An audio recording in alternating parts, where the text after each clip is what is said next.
she told him to stop because she was feeling pain. Junior tukwasibwe emisango egimuvunaanibwa yagize wakati w'omwaka gwa 2013 ne Maachi wa 2018 era ng'abaana be yakabasanya bali wakati w'emyaka 15 ne 19.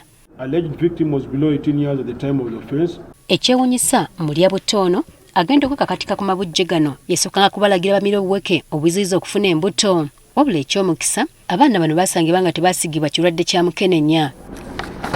Olwaleero omulamuzi w'ekiwayi kya kkooti enkulu ew'Essabakalintalo ekya International Crimes Division Richard Wejuli Wabwire lwawadde ensala ye ku misango gino.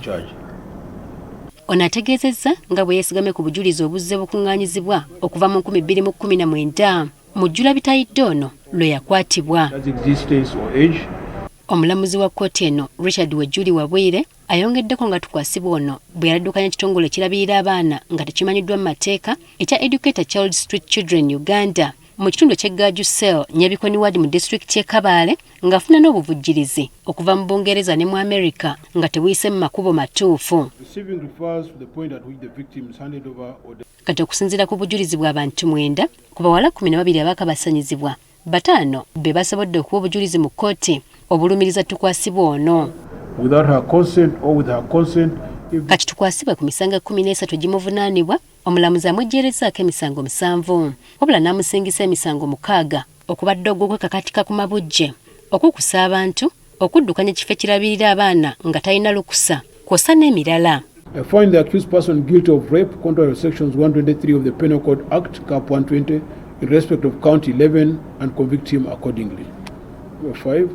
I found the accused person guilty of operating an unapproved children's home contrary to sections 55, 66 and 109 of the Children Act, Cap 59, in respect of count 13, and I do convict him accordingly.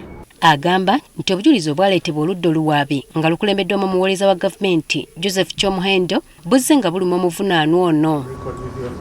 Ng'awunzika omusango guno, omulamuzi wa Julia alagidde tukwasibwe aziwe mu kkomera okutuusa nga 24 omwezi guno nga lw'anaasalirwa ekibonerezo kye. The accused person will remain in custody pending the sentencing hearing on the 24th of June 2025, delivered at Kampala this 20th day of June 2025. Amos Kasigwa nga yakulira Tool Roads Foundation mu kitundu ky'e Kabale era nga be baaloopa omusango guno agambye nti basanyufu n'ensala y'omulamuzi. Ensalawo ya kkooti olwaleero kintu ekisanyusiza ennyo naddala abaana ba victims abaali batuusibwako obukabaasanya omusajja ono eyabalimba nti ajja bayamba.